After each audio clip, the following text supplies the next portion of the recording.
heartless god. And I will bring pain and suffering to as many people as I can. And I'm good at it.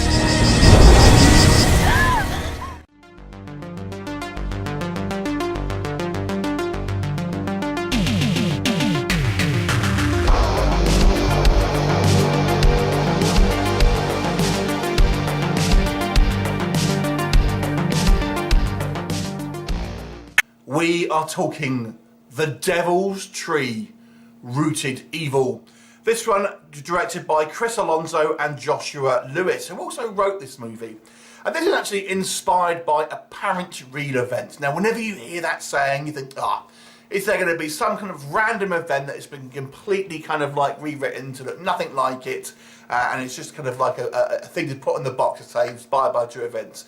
But we do actually get a little bit of footage at the end of this movie that will kind of tell you some of the kind of the backstory of the real events.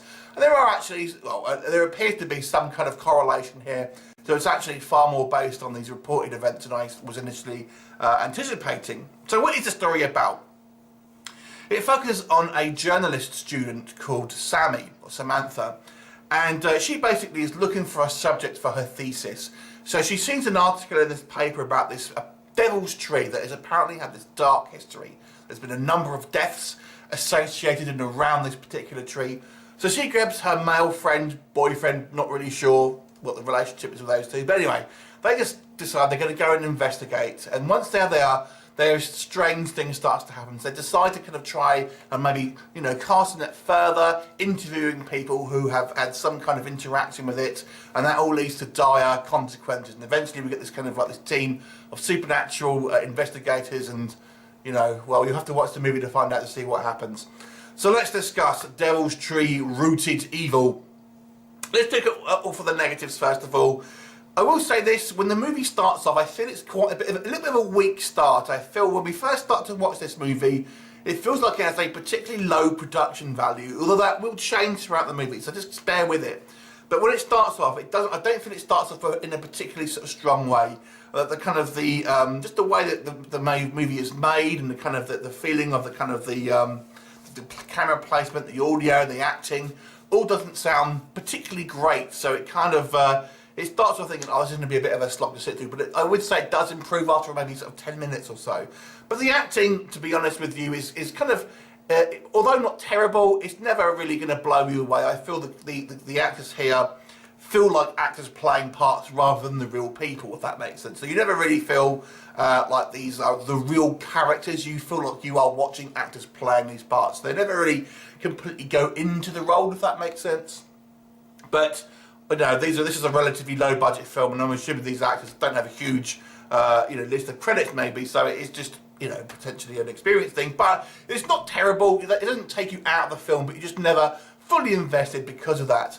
The other thing I would say is our main character Samantha is written to be somewhat selfish and kind of selfishly motivated, although she is going to be our protagonist, so it is a little bit hard sometimes to sympathise with her, because you feel like she's doing stuff for her own reasons, and her reasons are simply because she wants to do her thesis and nothing else really. So when she kind of ultimately puts other characters in peril because of that, you kind of feel a little bit not really sorry for her, if that makes sense. So it makes it quite hard to root for her, and she's not a particularly sympathetic character because of that. Not completely, completely horrible, but she's coming from a selfish place ultimately. But what does work for me, I've got to say I was intrigued with the storyline here. I would say this movie does a great job of kind of giving you some information, but not all. So you don't really know what's going on, but it gives you enough to keep you interested and for you to understand what's happening, but will leave you with questions. And I feel it's a very hard line to walk, and it's a really kind of, you could go either way. One way is spoon feeding it to you, and the other way is completely losing you, and you just don't know what you're watching. But this, I feel, does a good job of kind of really kind of like straddling that line and kind of making it both intriguing, but also will leave you with questions. Although there are a few bits, I would say, that still bothered me a little bit, so I'll kind of touch on again.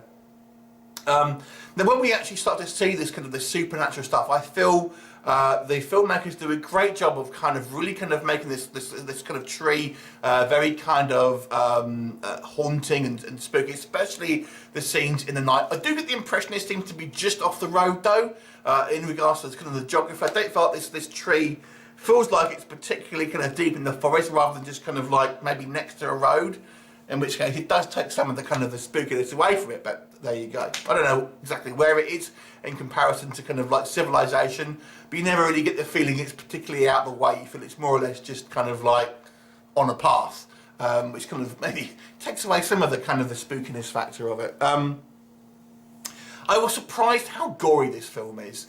This film does have some pretty shocking moments, and they use really practically all practical effects, and to great effect.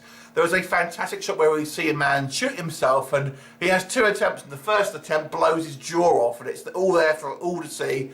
And yeah, it is pretty decent, and the visual effects here in regards to the makeup and the gore are very, very well done. So hats off to the effects team who worked on this movie for giving us some pretty outstanding effects.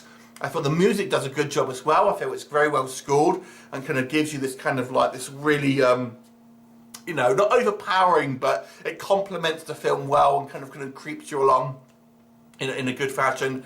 And kind of getting onto the story again, and I'll say a positive and negative, really. It has a kind of a twist to it, and the twist is actually something that is kind of in the real case, if that makes sense. So it kind of makes it that much more interesting. So that I really enjoyed, and that was a great little twist, I thought. And if it's what happened in real life, then that I think that's equally makes it that much more interesting to watch as a film.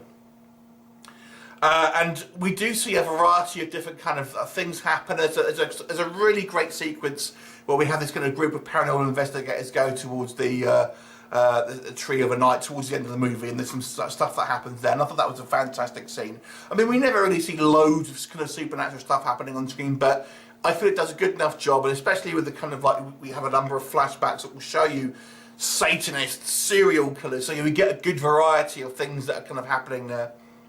The one thing that bothered me a little bit about the story is when the film ends, we kind of it times up to kind of a 6 months later situation, but we never really see the conclusion of certain characters that were introduced. We never really see them again after that kind of 6 months jump. So it kind of like, well, we don't know what they thought of it, what's happened to them.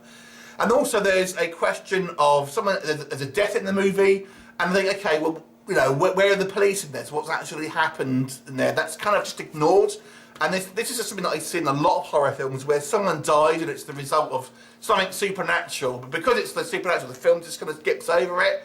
But I'm thinking the police are still going to be wanting to know what's going on, and there's going to be repercussions because of that. But a lot of films I feel, oh, it's supernatural, so we'll just kind of like ignore that and you know, the real world consequences. And that bothered me a little bit. And I feel that's one of the kind of things that have been obviously written into the story rather than kind of obviously based on the true events. So that kind of bothered me a little bit, I have to say. But overall, this is an intriguing film. I feel the writing here, maybe with the exception of the Samantha character, who comes across, like I said, a little selfish, is very good. And the filmmakers, you know, find a little while to kind of find their feet. But I feel deliver an intriguing story that I feel, if you're a kind of a fan of the kind of paranormal films, will keep you satisfied. I do feel it does a good job there. So I'll give this movie a 7 out of 10. Have you seen it? What did you think of it? Leave me comments, and I'll look forward to seeing you next time. Bye for now.